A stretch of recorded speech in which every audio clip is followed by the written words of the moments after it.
Ang kapayapaan po ng Diyos Ama at ating Panginoon Kristo ang manatili sa atin. Minsan pa po ay nagpapasalamat tayo sa Panginoon kasama ng ating mga kapatid sa Church of God International sa isa pang mabuting pagkakataon na mayroon tayo. Sa araw na ito, gabing ito, anumang oras po kaming nakakarating sa iba't ibang panig ng daigdig. Ngayon po ay pagpapatuloy natin ang ating napasimulang Bible study. Kasama natin ang kapatid na Eli Soriano. Kapatid na Eli, magandang araw po sa inyo. Magandang araw, magandang gabi mga kapatid sa lahat ng lugar saan man kayo naroon. Salamat po sa Diyos, tuloy tayo ngayong araw sa ating pong ginagawang Bible study. Tayo po'y tumatalakay sa isang paksa na of general interest, especially to students of the Bible at sa religious world. Ito po ang ating mundo.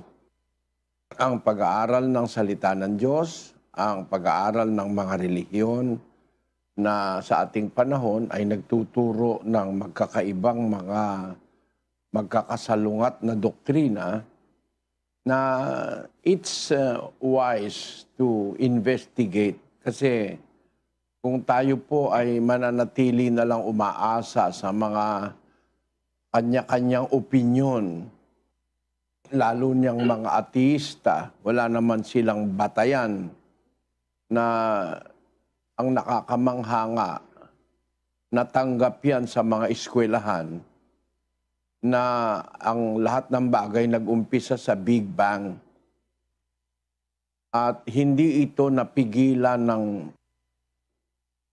mga authority, lalo ng mga American scientist, kasi merong masyadong malawak na freedom of speech, freedom of belief, even belief that sometimes are apparently stupid, pinapayagan na. Ang halos 3,000 taong paniniwala na si Satanas ay masama, pinayagan na sa Amerika na magkaroon ng Church of Satan. While the Constitution of the United States claim that their Constitution is based on the Word of God and the existence of a Creator, pumayag sila na sa Amerika maging legal ang pagkakatatag ng Church of Satan ni Anton LaVey. Ito ay isang insulto sa konstitusyon ng Amerika. Because hindi naman relihiyon yan yan Church of Satan. Blatantly, Iglesia ni Satanas ang tawag Ngayon, kaya tayo nag-aaral kasi nga maraming mga kasinungalingan that abounds around us. At ang mundo ay talagang masasabi natin punong-puno ng kasinungalingan. Para hindi tayo totally maligaw sa kasinungalingan, kasi meron talaga pong ganun sa Biblia Ikalawang Tesalonica, Kapitulo 2, versikulo 10, pakinggan nyo ito. At may buong daya ng kalikuan sa nangapapahamak sapagkat hindi nila tinanggap ang pag-ibig sa katotohanan upang sila'y mangaligtas.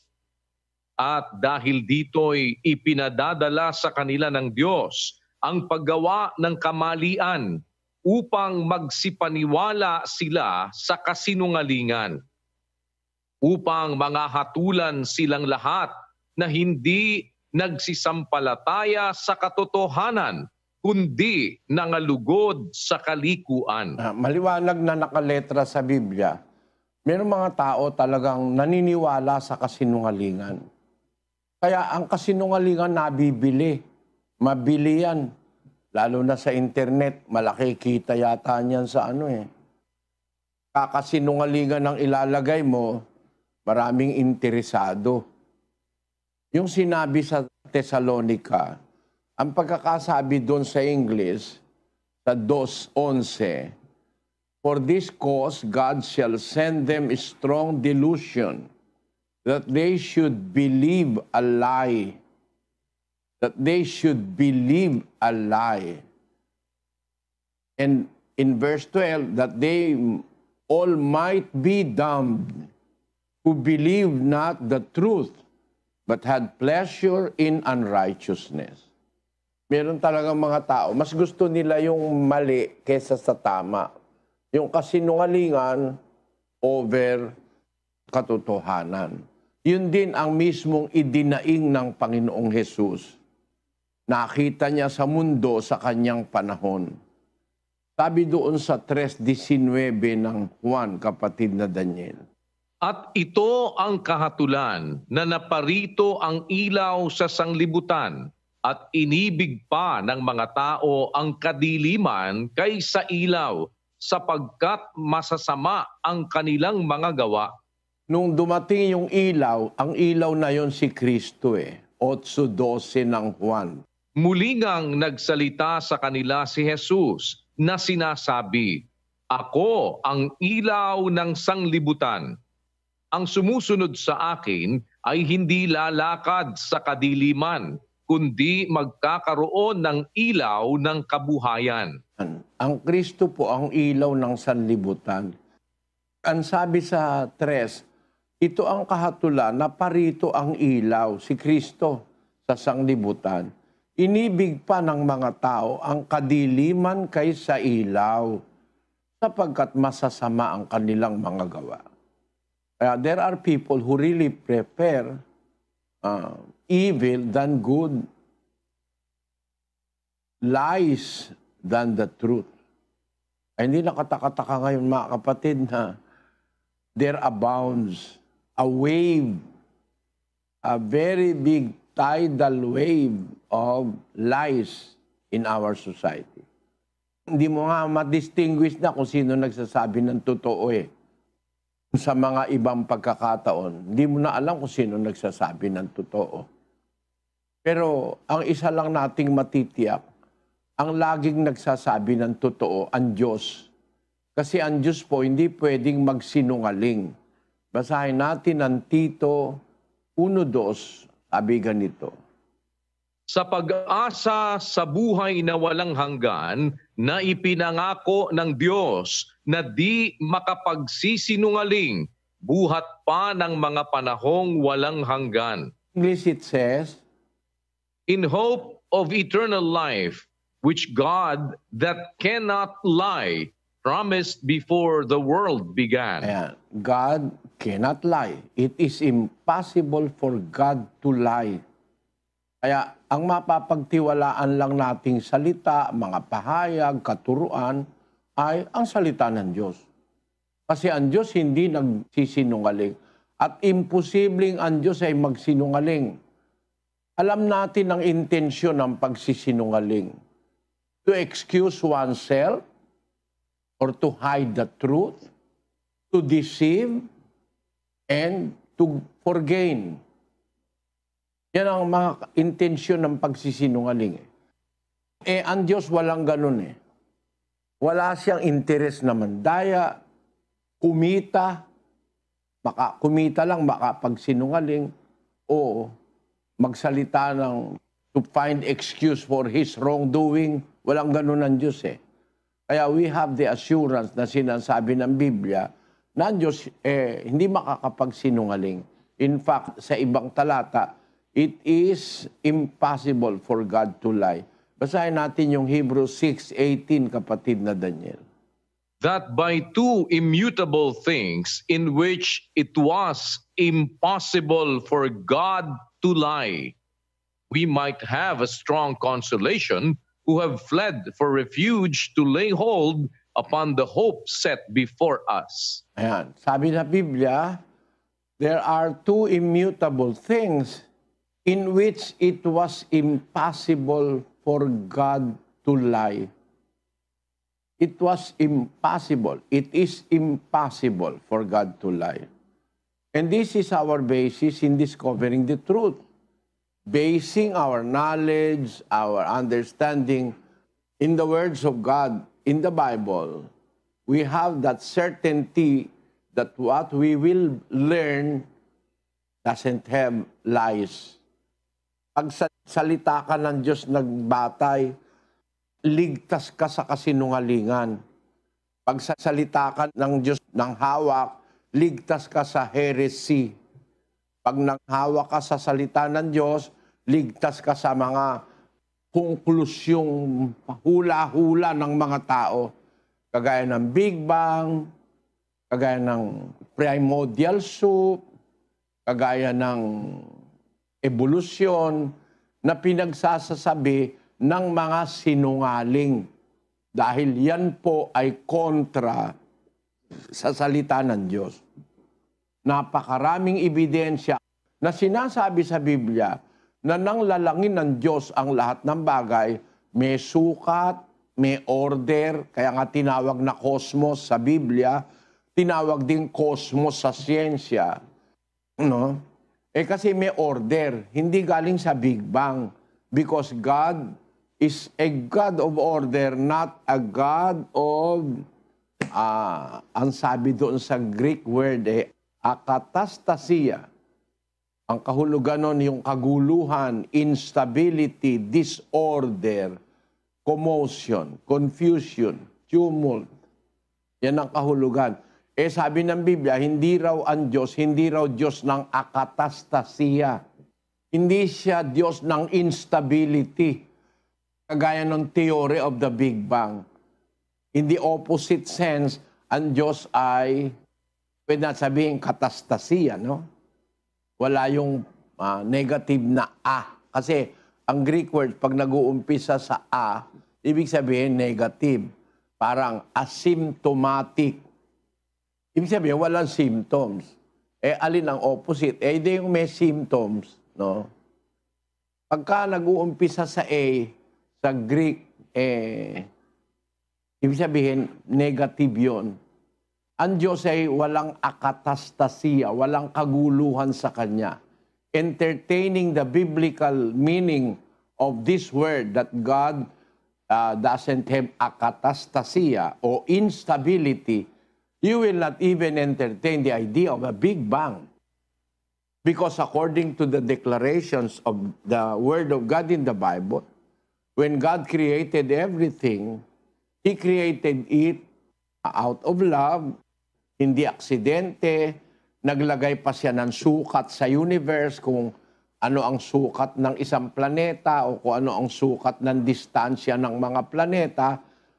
All of those things are ordained by God's wisdom who created the universe. Para sabihin mo, ang universo nang galing sa Big Bang, malaking katangahan yun. Merong intelligent designer. Meron nga akong kakampi. Itong si Dr. Kaku, o isang Japanese scientist na nagtuturo sa Amerika. Meron siyang sinabi na ganito, mabuti basahin na natin sandali. Yung string theory, co-founder siya, subatomic particles are evidence the universe was created. Pakibasa mo yan, kapatid na Daniel, ang turo o paniniwala ni Dr. Kaku. God is a mathematician. Dr. Michio Kaku, a theoretical physicist at the City College of New York, CUNY, and the co-founder of string field theory, says theoretical particles known as primitive semi-radius tachyons are physical evidence that the universe was created by a higher intelligence.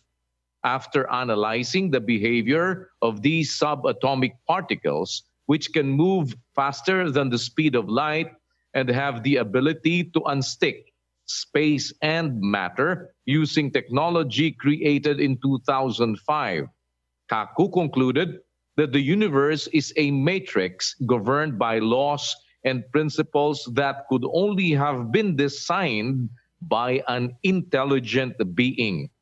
I have concluded that we are in a world made by rules created by an intelligence. Believe me, Everything that we call chance today won't make sense anymore, Kaku said, according to an article published in the Geophilosophical Association of Anthropological and Cultural Studies. To me, it is clear that we exist in a plan which is governed by rules that were created, shaped by a universal intelligence and not by chance. The final resolution could be that God is a mathematician. Kaku, author of The Future of the Mind, The Scientific Quest to Understand, Enhance, and Empower the Mind, said in a 2013 Big Think video posted on YouTube. The mind of God, we believe, is cosmic music, the music of strings resonating through 11-dimensional hyperspace.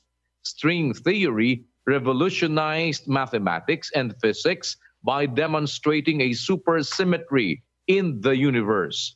Kaku said it also explains gaps in the Big Bang theory. First of all, the Big Bang wasn't very big. Second of all, there was no bang. Third, Big Bang theory doesn't tell you what banged, when it banged, how it banged. It just said it did bang.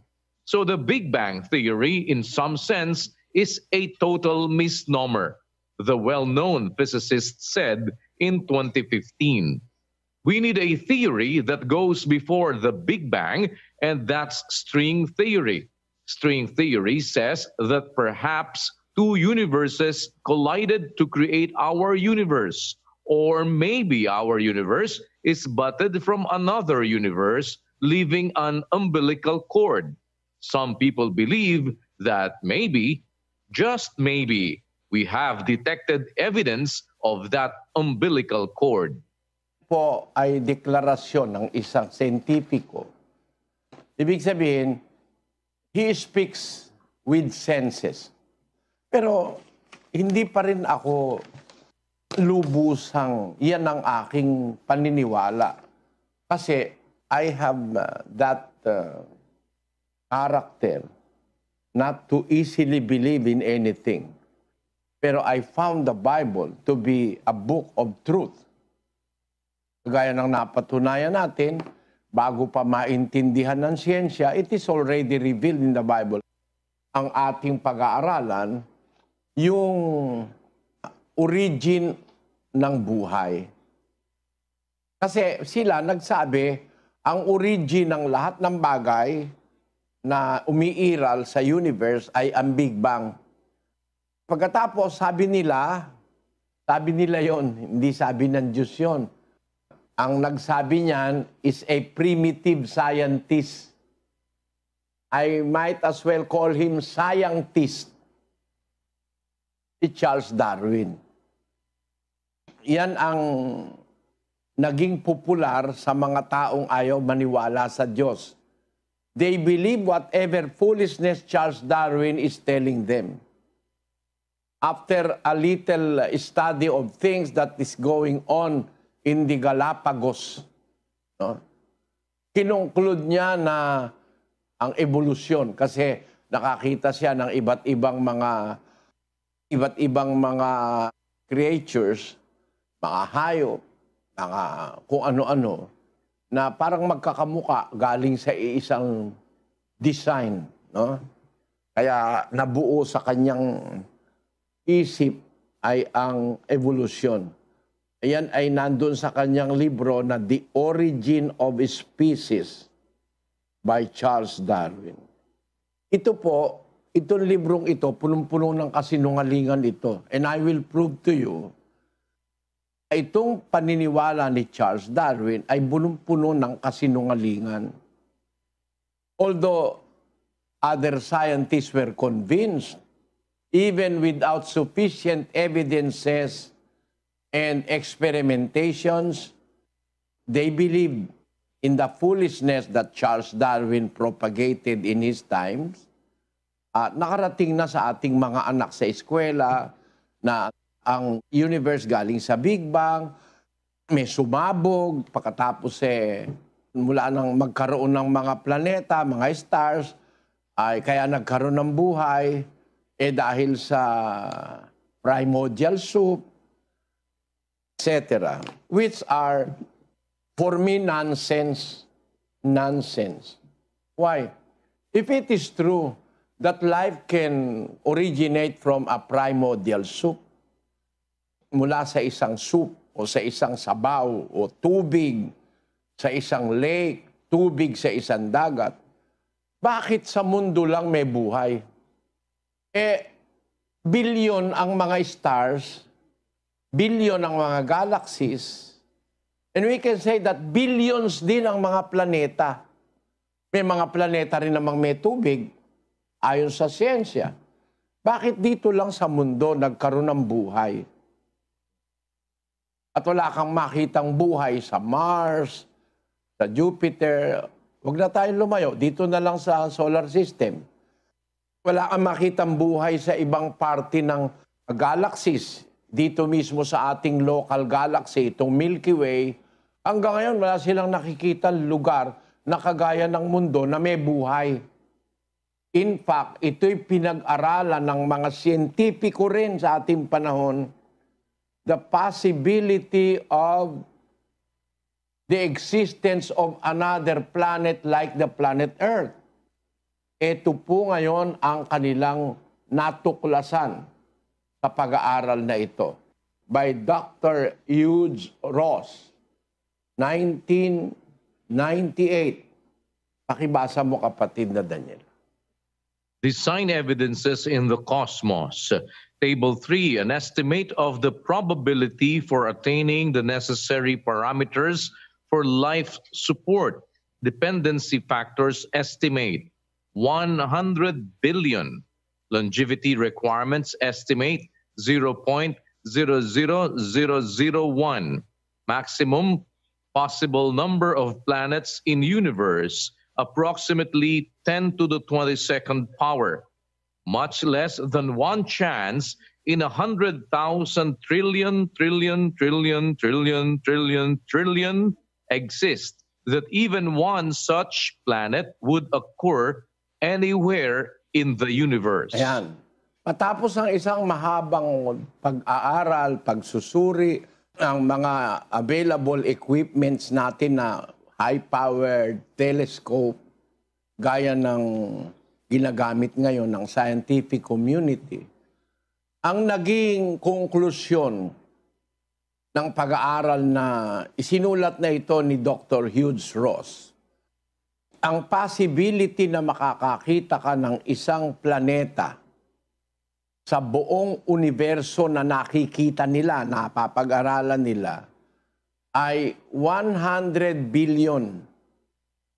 Ang mga factors na nilagay nila, longevity requirements estimate is 0.00001.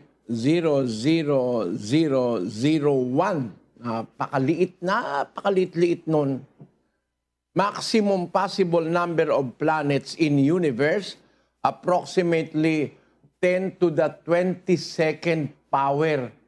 Ganun pala karami planeta sa buong universo. 10 to the 22nd power. Pagkatapos, ang chance na makakita ka ng isang planeta kung saan pwedeng mayroong buhay, ang chance naman much less than one chance. Less than one chance in 100,000 trillion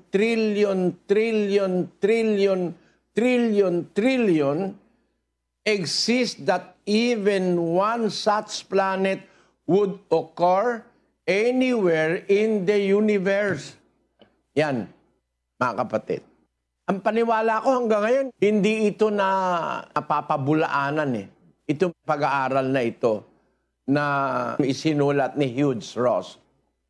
Hanggang ngayon, 1998 pa kasi yan Pero ngayon, uncontested pa yan Wala pa silang makita na planetang may buhay hanggang ngayon Sabi nila, nakakita na sila ng mga planetang may tubig, may mga ice caps, parang mundo, pero walang buhay. Wala pang siyentipiko would dare prove that there are life outside the earth. Kasi, sabi kasi ng Biblia, ang buhay nasa earth. Ang planet earth lang, ang planet na buhay. May buhay. May lakas. Antabayanan nyo, mga kapatid, ang ating discussion ngayon. Para ko lang pabulaanan sa inyo, itong ang buhay daw nanggaling sa primordial soup, nag-umpisa raw sa isang lugar na maaaring lawa o lake o maaaring isang ocean dahil yung mga minerals at saka mga elements at saka yung mga substances doon, kung ano man yung tawag nila, nag-combine para makabuo ng living, organic living cell. Imagine, producing something organic from the inorganic. Wala pang paliwanag ang siyensya hanggang ngayon eh. How can something inorganic produce organic? Wala nga silang maliwanag na paliwanag dun eh. Pero sa Biblia po meron. At hindi po yan ang primordial soup. Siguro basahin muna natin, kapatid na Daniel, ang 3:15 ng Gawa. Ito po nakasulat. At inyong pinatay ang lumikha ng buhay, na binuhay ng Diyos na maguli sa mga patay. Mga saksi kami ng mga bagay na ito. Pinabanggit ang apostol na pinatay ninyo ang lumikha ng buhay. There is a creator of life. Life did not come into existence because of accident. Somebody created life. Kaya, sabi niya sa mga Israelita, sabi ni Apostol Pedro, pinatay ninyo ang lumikha ng buhay. It's a fact in the Bible that life is created. And the one mentioned ay ang Panginoong Hesukristo. Siya po ang dahilan ng existence ng tinatawag na buhay o life. At yan ang ating tatalakayin with collateral evidences from science, etc. Sana po magtiyaga lang kayo. Ikinalulungkot ko na kuminsan, nagsasite tayo ng science. Kasi yung ating mga katunggali na mga ateistang hindi naniniwala sa Diyos, they are banking on false science. False science. Why do I say false science? Their fellow scientists negates what they are saying. Why? Like Dr. Michio Kaku of the University sa New York. And like other renowned scientists in the world. Because sabi nga ni Miguel, 90% daw ng mga scientists naniniwala sa Big Bang. Meron pa pala 10% eh.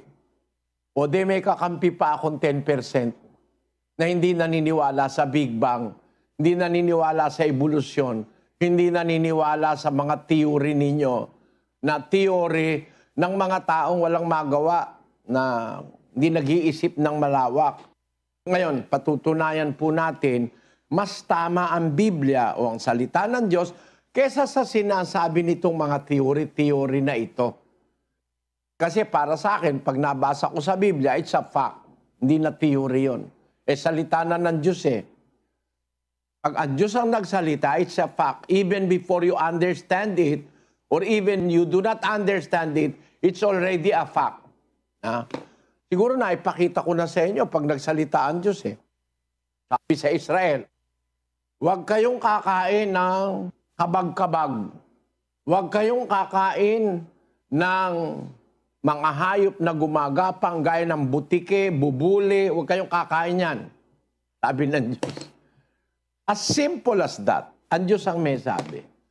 Ngayon, saan daw galing ang coronavirus? Galing daw sa kabag-kabag. O ano tawag ito? Panike. No? Totoo pa rin ang Diyos, ano?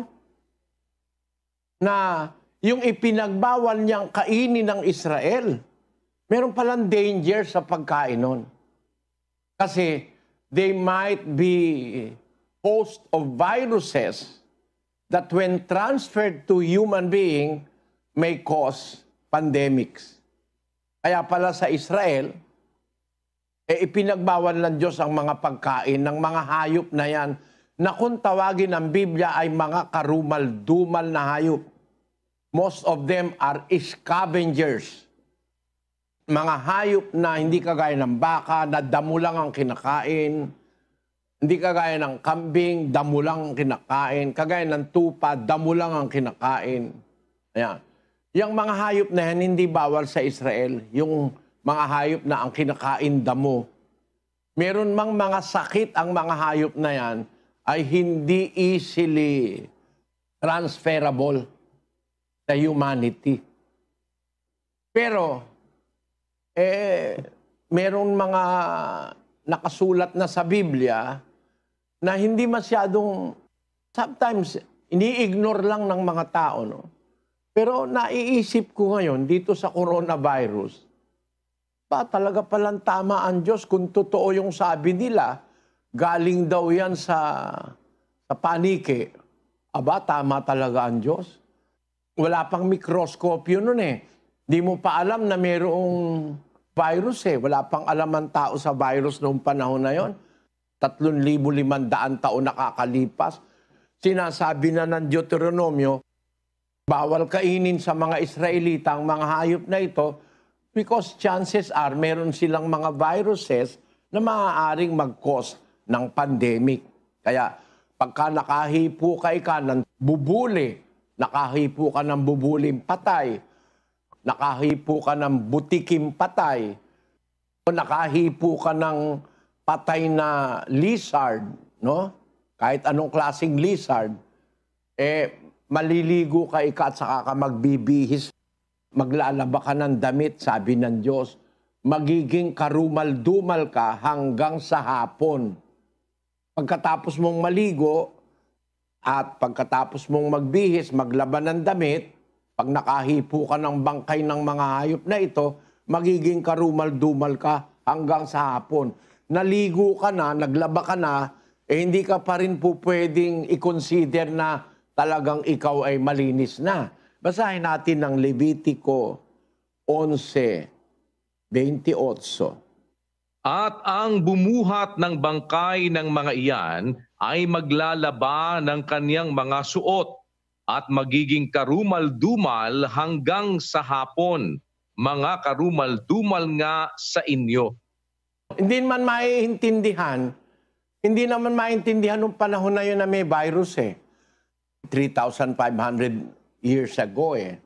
Walang malayan tao sa bakterya, walang malayan tao sa virus.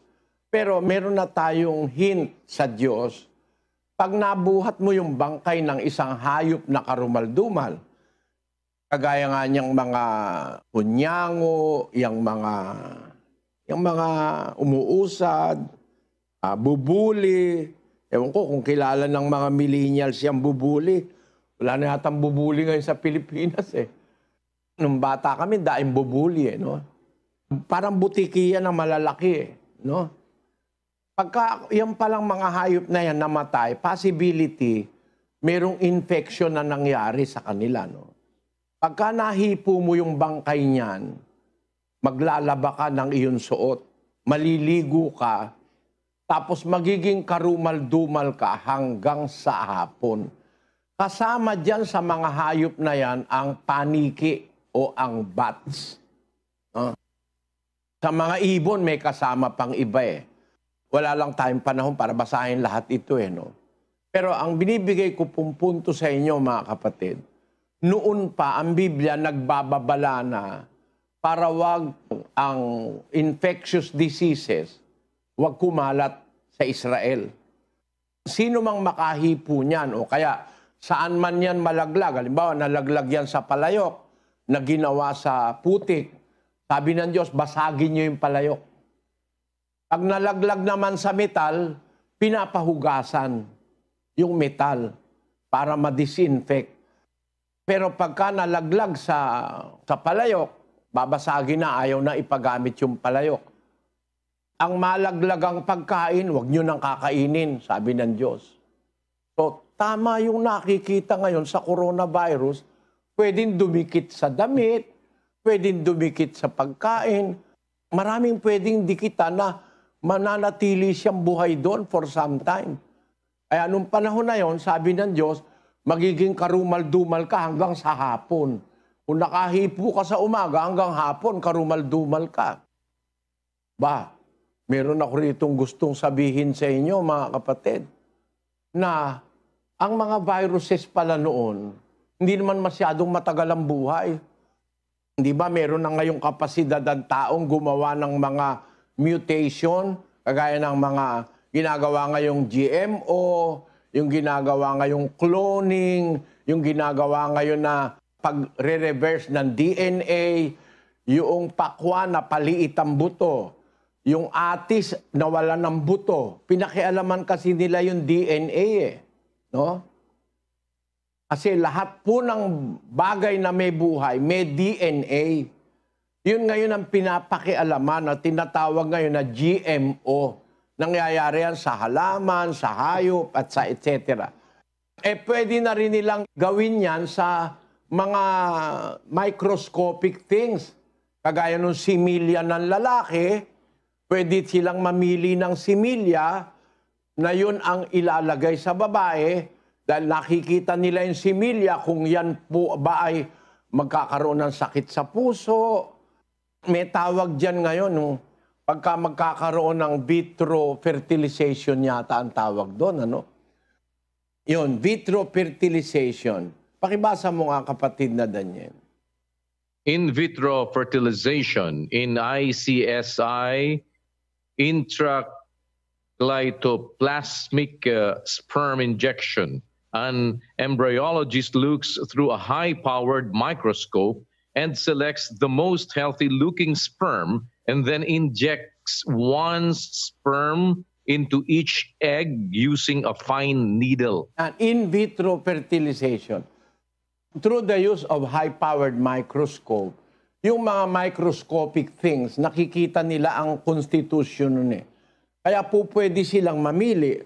O kaya at sometimes po pwede nilang maggawa sila ng, ng modifications. No? Kaya nga may mga pagkain ngayon, may mga prutas, gulay na tawag ay GMO. Genetically Modified Organism. Yung genes, yung DNA, yung kung ano man yung kanilang ginagalaw doon, nagkakaroon ng modification, kaya nakagawa sila ngayon ng atis na walang buto. Alam mo naman ang atis talaga namang may buto Pero meron na ngayong atis walang buto, seedless. Nakagawa rin sila ng tinatawag na ubas na seedless. Bakit seedless? Nang gawin ng Diyos ang mga prutas, may seeds. Basahin natin ang Genesis. Kaya ito, hindi pwedeng tutulan nito Nasa Biblia na ito 1:11 ng Genesis. At sinabi ng Diyos, sibulan ang lupa ng damo, pananim na nagkakabinhi, at punong kahoy na namumunga ayon sa kanyang pagkakahoy, na taglay ang kanyang binhi sa ibabaw ng lupa, at nagkagayon. Ito, simple-simple. Sinabi ng Diyos, sibulan ng lupa ng damo, pananim na nagkakabinhi, punong kahoy na namumunga ayon sa kanyang pagkakahoy, na taglay ang kanyang binhi sa ibabaw ng lupa. It is very sensible, no? Although written 3,500 years ago, we realize the wisdom that is in this verse. Na ang intention pala ng Diyos sa mga halaman, mga damo, mga puno, ay may binhi for the perpetuation of the species. Para kung may nakaing mangga noon si Eva at si Adan, matikman natin hanggang ngayon yung kinain nilang mangga kasi yung buto noon, pag itinapon, tutubo, magkakamangga uli. Magkakamangga, hanggang ngayon, yung binhi nung unang-unang mangga na ginawa ng Diyos, andito pa rin sa atin. Talagang ganun ang lasa nun.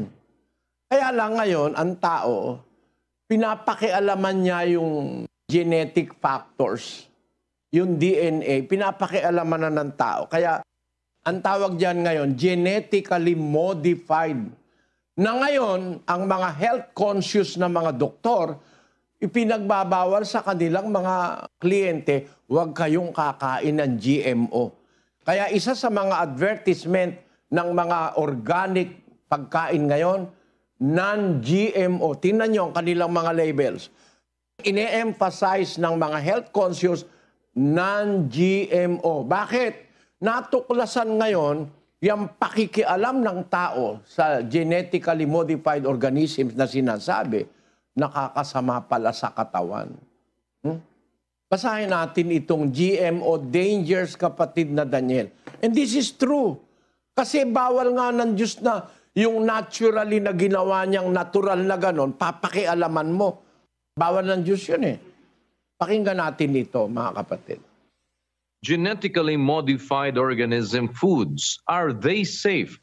The American Academy of Environmental Medicine, AAEM, doesn't think so.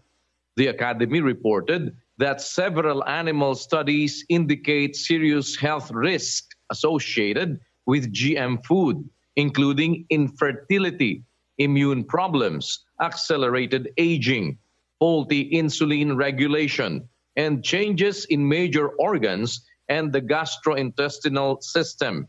The AAEM asked physicians to advise patients to avoid GM foods.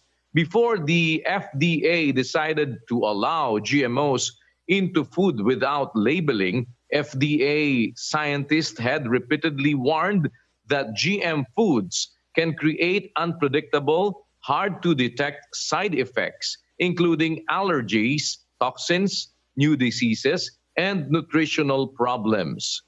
They urged long-term safety studies but were ignored. Tanyo, mga kapatid, ito ba hindi scientific ito? Scientific ito eh.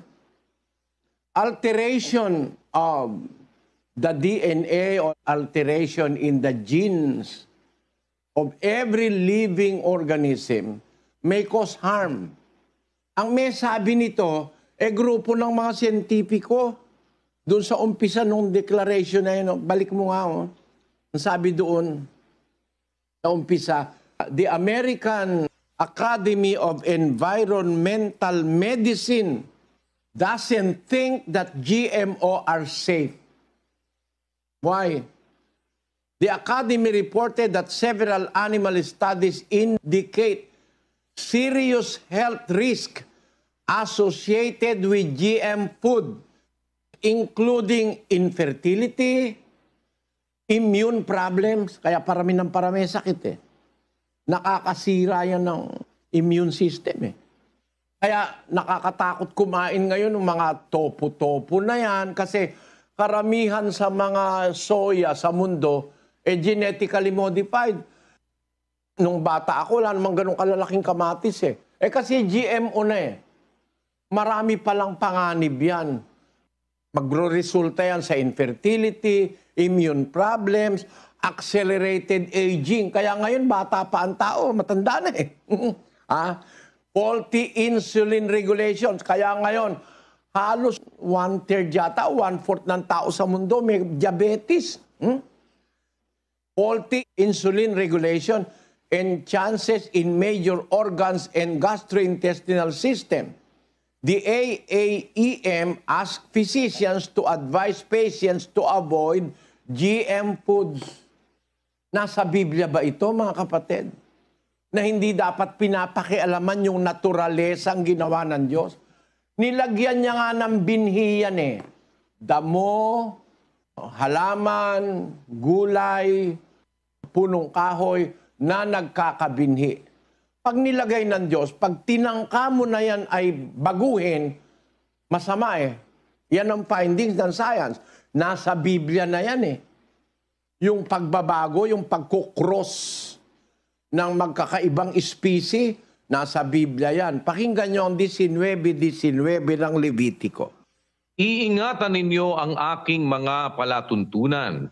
Huwag ninyong pag-aasawahin ang dalawang hayop ninyong magkaiba. Huwag kayong maghahasik sa inyong bukid ng dalawang magkaibang binhi. Inyo ito, mga Ni David. kapatid.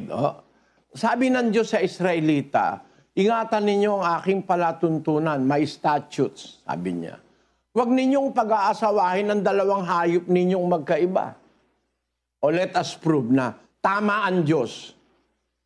3,500 years ago, even before the invention of crossbreeding animals, no? Even before the discovery of cloning, tama ang Diyos 3,500 years ago. Ano ang naging resulta nung ang dalawang magkaibang hayop pinag-aasawa? Yung lion at saka yung tiger pinag-asawa. Nag-produce sila ng liger. Ayan, ang laki. Napakalaki nung liger. Pero alam niyo po ang nangyaring nakita nila, marami palang defekto yung ganyang klase ng animals na pinagsama ba naman yung lion at tiger naging liger.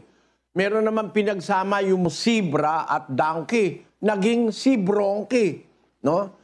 May pinagsama naman tigon ang tawag, tigon, male tiger at female lion. Tawag nila tigon. Ano ang discovery ngayon ng mga siyentipiko?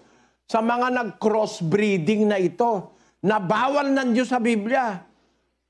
It proves that the Bible speaks the truth. Even before many hundreds and thousands of years before humanity understands its disadvantages, nasa Biblia na. Paano ka nga hindi maniniwala sa Biblia kung may utak ka? Basahin natin ang disadvantages of crossbreeding animals, Brother Daniel. Disadvantages of crossbreeding animals. Where do ligers come from? Irresponsible breeders is the short answer. A liger is the result of breeding a male lion to a tigress. A tigon is the result of breeding a male tiger to a lioness. Since lions and tigers do not exist in the same areas, this is not something that happens in the wild. It is done in captivity by disreputable carnies to produce a freak that ignorant people will pay to see. These cats suffer from many birth defects and usually die young, because ligers are usually larger than either parent. It also puts the tigress at great risk in carrying the young and may require C-section deliveries or kill her in the process. When the public quits paying to see these unfortunate creatures, the evil people responsible for breeding them will stop this inhumane practice. Anyone who cares about animals knows that this is a despicable thing to do, because the cats have to spend their lives in deprivation and confinement and are genetically so unhealthy that they usually die young. The only reason anyone breeds ligers is to create a freak that simple-minded people will pay to see. Kita nyo? Di masama yung crossbreeding ng magkaibang species ng animals. Tama yung sabi dyan sa ulat na yan Hindi naman mangyayari yan sa nature Kasi merong tinatawag na group of lions. Hindi ka pwede lumapit doon. Kung tiger ka, takot ang tiger sa lion. Pati yung mga mustang, takot yan Lahat ng klase ng hayop, takot sa lion. Kaya ang tawag ng Biblia sa lion, King of the Jungle. No? Alam nyo ba yun na nasa Biblia yun, mga kapatid? Na ang leon walang inaatras ang hayop. Pati elepanting mas malaki sa kanya, hindi takot ang leon. Kaya hindi mangyayari na maging mag-asawa yung leon at tigre o tigre sa leon. Sa wild o dun sa kagubatan, magkahiwalayan. Kaya mape-preserve yung kanilang natural body constitution as ordained by the Creator. And in this verse, the Creator Himself is speaking to us. Huwag ninyong pag-aasawahin ang dalawang hayop ninyong magkaiba. But ito isinulat sa Biblia. Now we know that there exists somebody who knows the consequences if you do not obey His statutes. Ba't niya sinabing huwag pag-aasawahin ang dalawang hayop na magkaiba? Kasi nga, ang magiging resulta, isang hayop na mahina utak, mahina ang resistensya, mahina ang katawan, patay agad. Yun ang mangyayari. Malilipol ang mga hayop pagka ganyan ang nangyari. Kaya alam ng Diyos na gumawa, sinabi niya sa Biblia, ito lang pruweba na may Diyos nga na nakakaintindi higit sa mga siyentipiko Sabi niya, huwag kayong mag-aasik sa inyong bukid ng dalawang magkaibang binhi. Yung crossbreeding ng... bawal ng Diyos yun ngayon, yan na nga ang nangyayari sa ginagawa nila sa tinatawag na GMO. No? Pinakialaman nila yung natural structure ng mga hayop, ng mga halaman, ng mga damo, etc., etc. Kasi ang lahat ng may buhay can undergo mutation.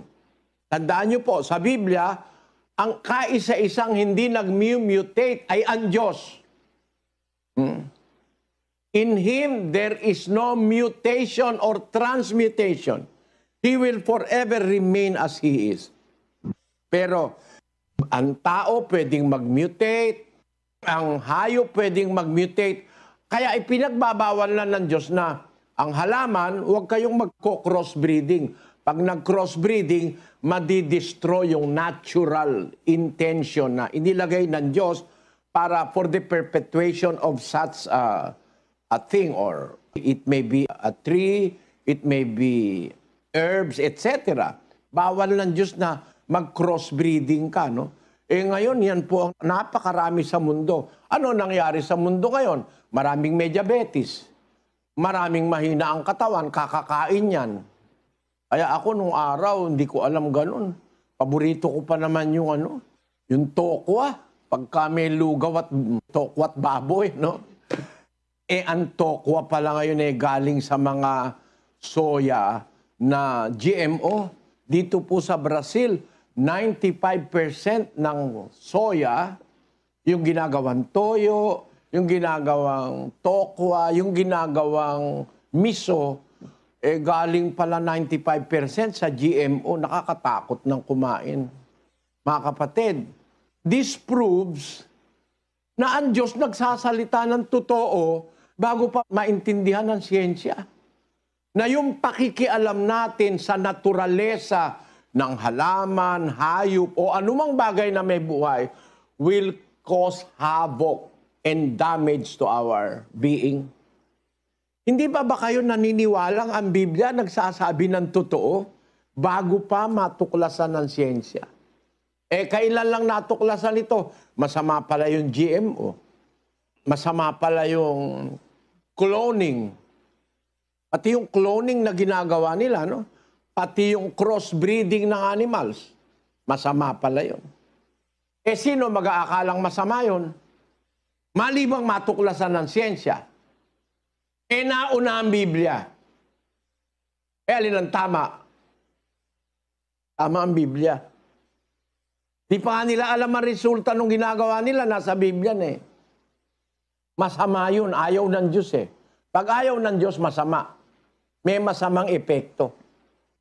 Kaya, isipin ninyo, sabi ng Diyos, huwag kang sisiping sa hayop o ang isang babae lalagay sa harap ng hayop para pasiping. Basahin natin. 18:23 ng salita ng Diyos sa Levitico. At huwag kang sisiping sa anumang hayop na magpapakadumik riyan, ni ang babae ay huwag lalagay sa harap ng hayop upang pasiping. Kahalay-halay nga. Salita ng Diyos yun Meron ba itong scientific significance? Meron. Saan ba galing ang AIDS? Sabi nila galing sa hayop. May nabasa akong publication. Wala naman actually sa Africa, wala namang sumiping sa chimpanzee. Paano ka nakatiyak? Gagawin ba yun sa theater o gagawin ba yun sa harap ng camera? Sinabi ng Diyos meron talaga mga lalaki, mga gago, pati hayop sinisipingan. Doon sa Bulacan, merong isang lugar doon na natira kami ron. Meron pala mga gagong mga binata ron. inaasawa yung manok na nangingitlog. Di tama ang Diyos. Dahil sa kawalangian ng tao, pati manok inaasawa. Malayo ba na ang isang lalaki mangasawa ng chimpanzee? At malayo bang ang isang babae paasawa sa chimpanzee? Na pinanggalingan ngayon ng AIDS. Sabi nila galing daw sa chimpanzee ang AIDS Pero hindi raw nagpaasawa ang babae o kaya nangasawa ng chimpanzee ang lalaki. Paano mo natiyak? Sasabihin ba sa'yo ng tao? Paano mo natiyak? Para lang yan yung nangangalon niyang mister Sasabihin niya ba sa misis niya, naku, kaya ka nagkaroon ng AIDS o ng gonorrhea na ihawa kita. Hindi niya sasabihin yun. Maliban na lang, magipit na siya. Kasi kaya yun Pero ganun pa man, ang possibility ng AIDS, yung acquired immune deficiency syndrome, ay ayon sa siyensya natin ngayon, galing sa chimpanzee. Paano na-transfer sa tao? Mag-isip na kayo sa sinabi ng Diyos. May possibility na ang unang-unang nagkaroon ng AIDS, nakipagtalik sa unggoy. O nagpasiping sa unggoy. Bakit naman? Kung ang tao galing sa unggoy, ba't ngayon lang may AIDS? Bakit ngayon lang nauso yung AIDS? Acquired Immune Deficiency Syndrome. Kung ang tao pala galing sa unggoy. Ang mga tao nung mga naunang panahon, ang tatag ng kanyang immune system. Ayan, yan ang mga pag-isipan ninyo, mga ateista. Baka sakali makumbinsi kayong maniwala na mayroong makapangyarihan Diyos na nagsasalita sa Biblia, na nakakaalam ng buhay dahil siya ang lumikha ng buhay. At para papanatilihin ang buhay na ito, ay ikabuhay mo ng comfortably. Ikabuhay mo ng lesser ang problema, ay nagbabawal siya. Meron siyang mga binabawal kasi kasalanan gawin at meron siyang ipinagbabawal na pwede mong gawin na akala mo hindi kasalanan, kagaya ng crossbreeding, kagaya ng pag-aasawahin mo yung dalawang magkaibang hayop, na ang resulta pala, puro mali. Ayon sa siyensya. O ngayon, yung mga ateista, sige nga tutulan nyo nga itong mga findings na ito. Kung talagang kayo with scientific mind at papatunayan ko sa Biblia bago pa naintindihan ng siyensya, nasa Biblia na. Sasabihin mo ngayon, hindi totoo ang Biblia dahil walang Diyos. Yan po. Along those lines, mag-isip tayo, no? Kaya, yun ay introduction ko pa lang. Pinapakita ko lang sa inyo ang consequences ng life sa ating panahon. At papakita natin sa awa ng Panginoon sa kanyang aklat, saan nag-umpisa ang buhay. Bakit naging masalimuot masyado ngayon? Sino ang may kasalanan ngayon na ang buhay ay may sakit?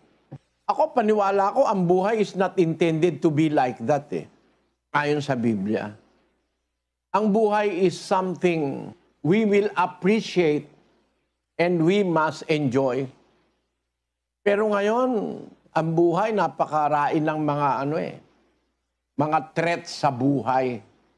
Pero may buhay pa rin tayo. At sana loobin ng Diyos, bago tayo mamatay, maintindihan natin kung ano ang buhay, sa nag-umpisa. Ito ba'y galing sa Big Bang, sa primordial soup, sa evolution? Ayan. Umpisa na tayo ngayon, kapatid na Daniel. This will, one way or the other, may open simple minds. Kagaya ng mga taong simpleng kagaya ko, no? People who do not even know science, o pwede mong maintindihan talagang tama ang Biblia. Bible and the words of God are meant by God for the simple-minded people, not for scientists alone. Most especially for the simple-minded people, like Christians. But simple-minded as we can be, The knowledge that the Bible imparts to us is full of scientific wisdom even before they were learned by scientists. Kaya puntahan natin ngayon mga kapatid, bakit nagkaroon ng buhay? Ayon sa Biblia, may lumikha ng buhay. At yung lumikha ng buhay, yon ang naglalagay ng mga safety measures para sa buhay. Halimbawa, buhay ng tao. Sino lumikha ng buhay? Basahin natin sa 17 ng gawa ng mga apostol. 17:26 hanggang 28, kapatid na Daniel. At ginawa niya sa isa ang bawat bansa ng mga tao upang magsipanahan sa balat ng buong lupa. Tumigil ka muna dyan sa particular verse na yan, kapatid na Daniel. Because this translation was not faithfully translated. In Tagalog, it lacks something important. Especially when we have to discuss this in a scientific manner. Punta tayo sa English, which conforms to the Greek original language.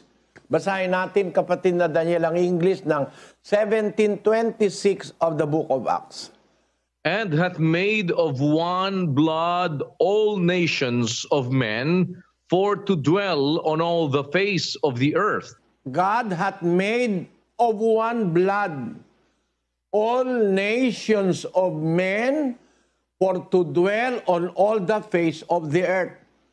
I find it interesting to read an information that was written 2,000 years ago, finding it very relevant to science.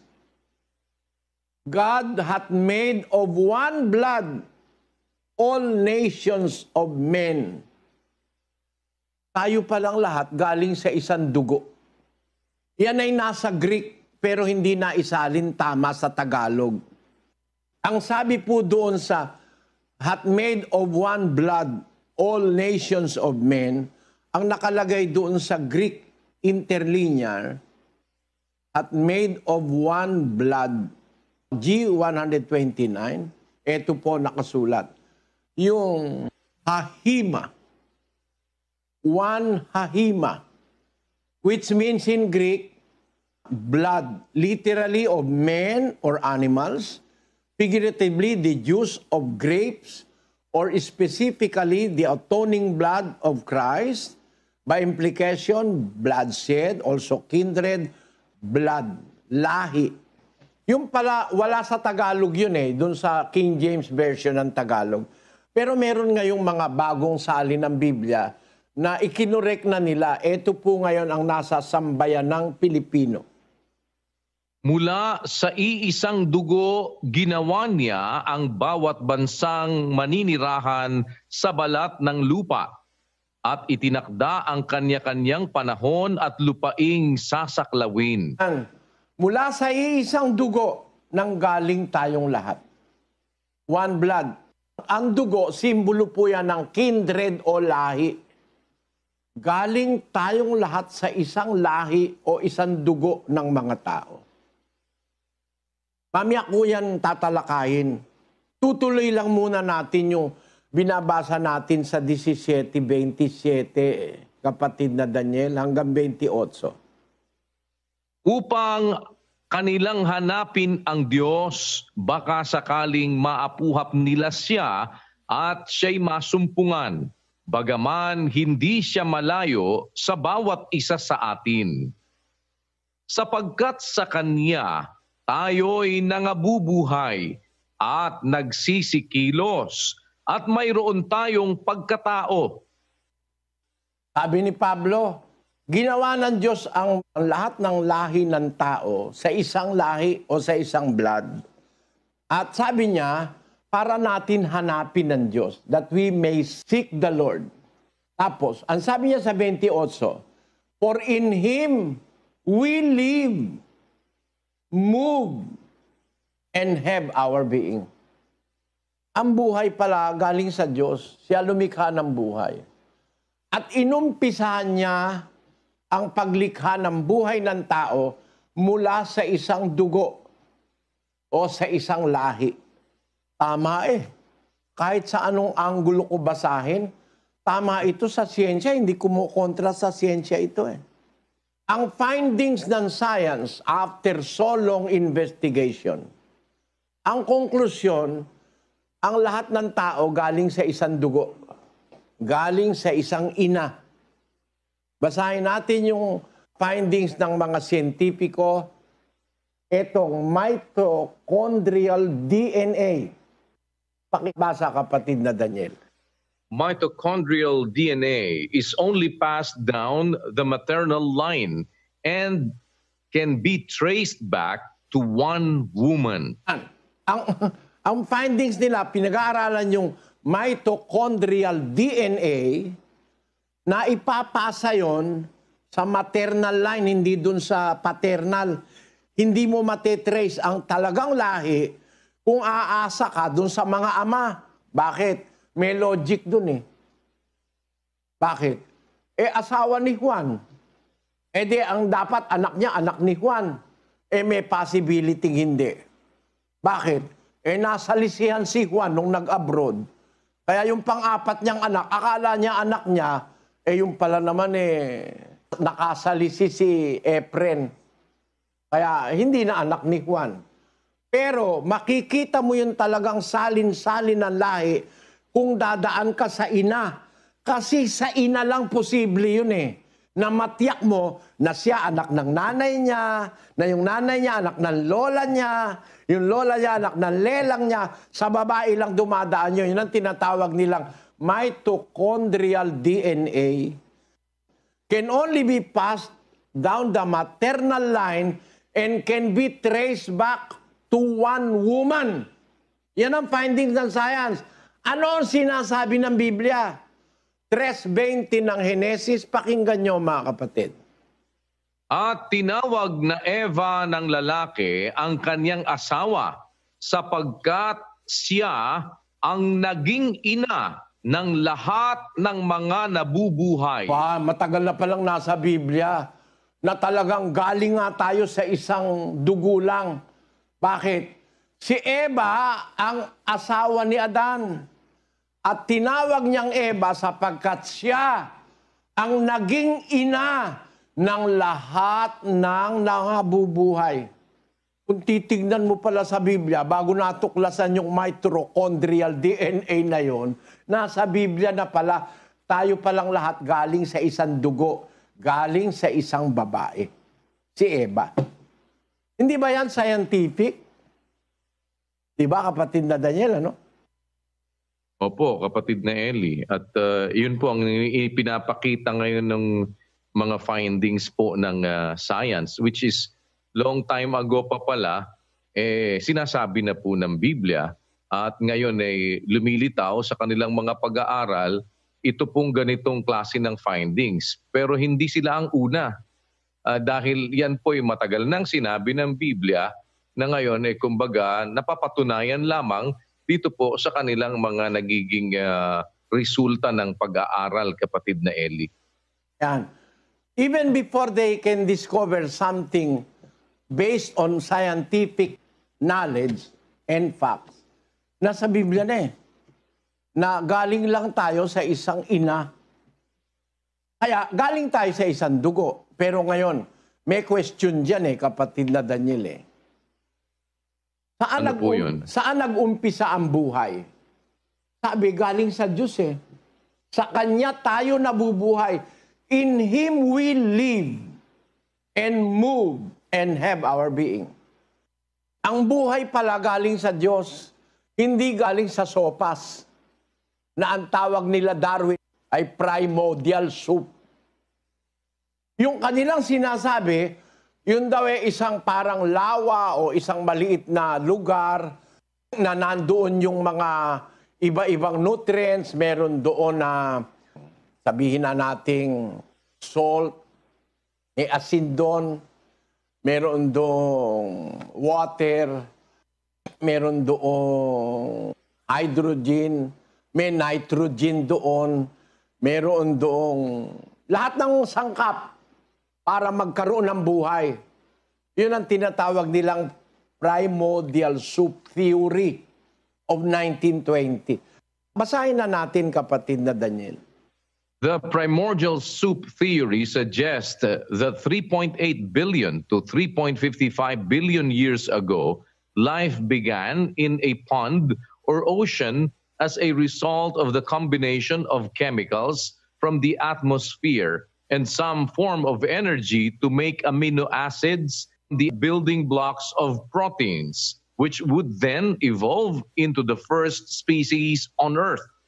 Primordial soup is a term introduced by the Soviet biologist Alexander Oparin. In 1924, he proposed the theory of the origin of life on Earth through the transformation during the gradual chemical evolution of molecules that contain carbon in the primordial soup. Biochemist Robert Shapiro has summarized the primordial soup theory of Oparin and Haldane in its mature form as follows. Number one, the early Earth had a chemically reducing atmosphere. This atmosphere, exposed to energy in various forms, produced simple organic compounds or monomers. These compounds accumulated in the soup, which may have been concentrated at various locations, shorelines, oceanic vents, etc. By further transformation, more complex organic polymers and ultimately life developed in the soup. Gawa ng mga siyentipiko yan eh. Yung primordial soup. Meron daw isang lugar na may tubig, meron doon ang mga lahat ng chemicals, lahat ng mga kailangan para sa buhay, tapos nasisikatan ng araw, tapos dahil doon sa mga energy na nasa mundo, nagkaroon ng tinatawag nila na yung monomers. Monomers, simple organic compounds. Very interesting kung hindi mo alam ang katotohanan. Kaya pala merong monomers, mga organic compounds, nag-umpisa roon sa exposure ng energy sa various forms, sa atmosphere, maaaring sa sikat ng araw o sa liwanag ng buwan o sa kidlat at sa kulog, nag-umpisa yung monomers. Yun ang sabi nila, no? Teka muna. Sabi ng Biblia, may lumikha ng buhay. Kaya mamimili ka na lang sa dalawang uri ng siyentipiko. Naniniwala sa Diyos at hindi naniniwala sa Diyos. Alin ang mas matimbang? May mga siyentipiko po na nag-aral at nag-conduct ng experiments. Gumawa sila ng kanilang sariling primordial soup. Kagaya nitong teori na ito ng ilang mga siyentipiko na ang pinanggalingan Rusya, na most probably mga ano ito hindi naniniwala sa Diyos ito eh. Kasi kung naniniwala ka sa Diyos, hindi mo nga sasabihin nang galing sa primordial soup ang buhay eh. Sa Biblia, ang nakasulat, may gumawa ng buhay, may lumikha. Ngayon, ang ginawa ng ibang scientist naman para mapatunayan nilang talagang totoo yung primordial soup, gumawa sila sa laboratorio ng isang parang sopas din. Nilagyan nila ng tubig, nilagyan nila ng mga elements, nilagyan nila ng mga ilaw, nilagyan nila kung ano, yung mga nagaganap na sinasabi sa primordial soup. Alam nyo ang nangyari? Ito ngayon ang resulta. Ito po, basahin na natin, kapatid na Daniel. The myth of the organic soup, only life produces life. The most famous examples of attempts to prove life originated on Earth via abiogenesis are the experiments performed by Stanley Miller and Harold Urey. Miller, 1953, Miller and Urey, 1959.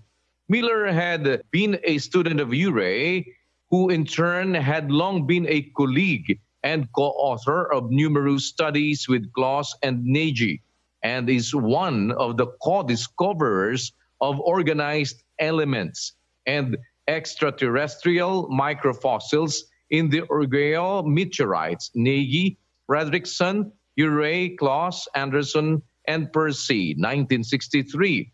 Nevertheless, the experiments performed by Miller and Urey, whose purpose was to create life from non-life and to prove life originated on Earth, were abject failures. Miller and Urey designed their experiments to mimic what mainstream science believed was the nature of Earth at the time life appeared. Example, hot oceans and an atmosphere made of gases such as ammonia, hydrogen, methane, and water vapor. Thus claimed the scientific establishment. All it took was fortuitous mixture of these gases, chemicals, and elements, and an energy source, and life would emerge fully formed. Miller, Urey, and others believed that the energy required for protobiotic synthesis was lightning and ultraviolet rays, which caused the complex chemical reactions that gave rise to life in the form of simple microorganisms. Hence, Miller and Urey combined methane, hydrogen, and ammonia with water and sent flashes of electricity through the mixture. However, nothing even remotely indicative of life was produced. Instead, Miller and Urey were able to produce only a few amino acids, the constituents of proteins, as well as some nitrogen bases that are constituents of DNA. They also failed to produce a single molecule of sugar, which is required for the creation of genetic material. The sugar ribose, for example, is an essential ingredient of DNA. The experiments were a ridiculous failure. Nakita nyo?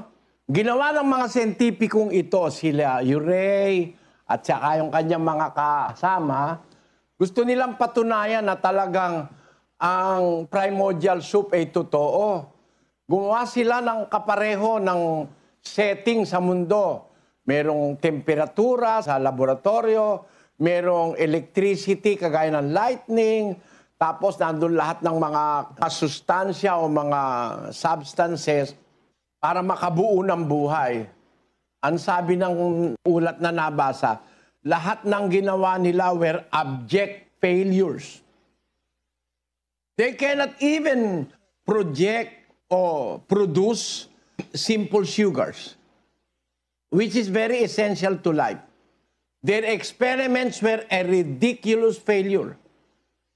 Thereby, if you are a person with a scientific mind, you are going to completely throw into the wastebasket the idea of primordial soup. Dito nagbabatay si Charles Darwin, mga ateista, na doon daw nanggaling ang buhay. Nilagay na nga nila yung sa kanilang laboratorio lahat ng elements ng buhay para makapag-produce ng isang organic cell or an organic living cell or organism. Walang nangyari No? Meron pa nga ako nabasa, ewan ko lang kung nasa iyo pa dyan Alvin kahit, may nagsabi pa, kahit 1,000,000 taon mo kang pabayaan yan dyan, di lalabas dyan ang buhay Para mang ganito, ibig nila sabihin mga kapatid, para maintindihan lang ng simple mind na kagaya ng aking kaisipan. Halimbawa, ating selula may hydrogen, may oxygen, may sugar, may protein, meron lahat. Kinumpleto nila lahat ng mga kailangan. Nilagay nila dun sa sopas nila, yung primordial soup na ginawa nila sa laboratorio. Naghihintay sila, pinalagyan nila na electricity, tinama nila ang temperatura, malaking gastos ito Naghihintay sila, may lumabas na isang buhay doon, wala Abject failure, kakahiya. Ito isang nabasa ko pa, pakibasa mo pa ito kapatid na Daniel. Could life have been generated if Miller-Urey experiments took place over millions of years instead of a few weeks or months? No. It would have taken billions of years, and there is evidence of life in this planet's oldest rocks. There was simply not enough time for life to be fashioned on Earth. It is a statistical impossibility. Amen. Kahit bilyon-bilyon taon na inilagay mo na lahat doon, pwede bang yung protein sabi ng protein, hoy, halika rito, hydrogen, o halika, oxygen, mag-combine tayo. Sa ating kagustuhan, mag-combine tayo, parang Big Bang. At para makapag-produce tayo ng one-cell living thing. Sabi nung study ng mga siyentipiko rin, kahit billions of years pa, hindi mangyayari yan. Kasi ganito mga kapatid, sa pag-uusap na simple, kailangan halimbawa ng isang selula ang protina para makabuo ka ng isang selula na buhay. Kasi ang atin pong katawan, trilyon selula yan 37.2 trillion cells in our body. Yan ang nasa science. 37.2 trillion cells. Bawat isang cell buhay. Nagpo-produce sila sa laboratorio ng isang cell lang, isang cell. Naglagay sila ng mga elements na kailangan para maganap yung sinasabing primordial soup na dahil sa katagalan, yung magkakasamang elements nag-combine. Hindi ko lang alam kung sino nag-determine kung ilang number ng molecules ng oxygen at ng hydrogen ang kailangan. Wala silang nilagay doon sa primordial soup, no? Halatang-halata mong invento lang Kasi may necessary counts. Merong counts yan May mga bilang yan kung ilang molecules ng hydrogen, ng atom, kung ng ilang molecules ng oxygen, ilang molecules ng sugar, etc., yung monomers. May bilang yan para makabuo ka ng isang cell na buhay. Nilagay nila lang basta. Maghihintay sila na lumabas ngayon ng isang cell na buhay. Sino magdi-decide kung ilang protein lang? Yung protein ba, sasabihin niya, ako, kailangan 3. Ito namang hydrogen, kailangan 5. Itong oxygen, kailangan 6. Example lang ito ng simple mind ko. Sino nag-decide para mabuo yung tamang kombinasyon para gumawa ng buhay, para mag-produce ng buhay? Sa primordial soup nitong mga siyentipikong ito na ayaw maniwala sa Diyos. Sino magdi-decide? Kahit billions of years mong lagyan yan, walang mabubuong cell na buhay dyan. Kahit i-eksakto mo pa, yun ang ginawa nila. Nag-eksakto sila para makapag-produce ng isang buhay na selula o cell. Nilagay nila yung exact ingredients. Hindi rin nakabuo. Lalo pa sa dagat o kaya sa lawa o kaya sa sapa. Random yun. Andun lahat halimbawa, andun lahat. Kumidlat, kumulog, umulan, umaraw. Kahit na gaano katagal. Basta na lang balilitaw ang isang cell doon kagaya ng primordial soup na theory ninyo. Wala kang magdi-decide kung gaano karami yung components para makabuo ng isang cell Dahil random yun Ang ginawa ng mga siyentipiko, naglagay na sila ng eksakto, kinumpleto nila. Wala rin. Abject failure. Kahiya-hiyang kahihiyan. Sabi nitong discovery. Scientifico rin ang may sabi nito. Ang nag-formulate ng tinatawag na primordial soup ay siyentipiko. Ang nagpapabulaan, siyentipiko rin. Sa inyo ako maniniwala. Maniniwala na ako sa Biblia. May lumikha ng buhay. May lumikha ng organic matters which is necessary for life. Kasi ang nasa mundo ng umpisa, puro mga elements na inorganic. Nag-umpisa ang buhay sa creation ng organic matters. At ang Diyos ang gumawa nun. Sabi ng Diyos, sibulan ang lupa ng pananim na nagkakabinhi. Sibulan ang lupa ng mga hayop ayon sa kani-kanyang uri. Sinabi ng Diyos yun. Nagkatotoo. Sibulan ng dagat, ang tubig ng mga nilalang na gumagalaw, bukalan ng tubig, ng kinapal na may buhay, at ang mga ibon na nagsisilipad sa itaas ng lupa. Sinabi ng Diyos sa kanyang kapangyarihan, nasabi niya, nangyari. Kasi siya ang lumikha ng buhay. Tapos, pagdating sa kahuli-hulihan, lalangin natin ang tao ayon sa ating larawan. Sabi ng Diyos. Sabi ni Moises, nilalang ng Diyos ang tao sa kanyang larawan. Tapos, nilalang ng Diyos ang tao sa alabok ng lupa, hindi sa unggoy. At hiningahan ang kanyang mga butas ng ilong ng hininga ng buhay, yung oxygen. At ang tao'y naging kaluluwang buhay.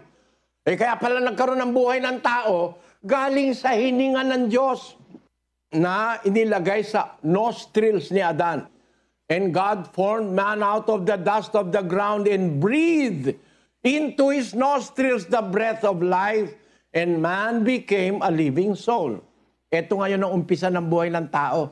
Galing sa alabok ng lupa, ipinorma ng Diyos, nilagyan ng tubig, 75% nung alabok, dinagdagan ng 75% water, parang arena na nilagyan ng itlog, nilagyan ng gatas, nilagyan ng tubig, gumawa ng tinapay. Kaya lang yung tinapay, walang buhay. No? Nung magawa na ng Diyos na kumbaga sa baker, na iporma niya na yung tao, hiningahan niya ngayon ang butas ng ilong ng hininga ng buhay. He breathed oxygen into the nostrils of Adam. At ang tao naging kaluluwang buhay. Doon nagkaroon ng buhay ng tao. Pero yung buhay ng halaman, ng mga damo, mga ibon, mga isda, ay sabi ng Diyos, bukalan ng lupa. That pronouncement of the word of the Almighty caused the necessary ingredients of life in animals, plants, and birds, and everything that exists. May paliwanag ang Biblia kung paano yon. Hindi lang natin ngayon matatapos yun . Doon nag-umpisa ang buhay.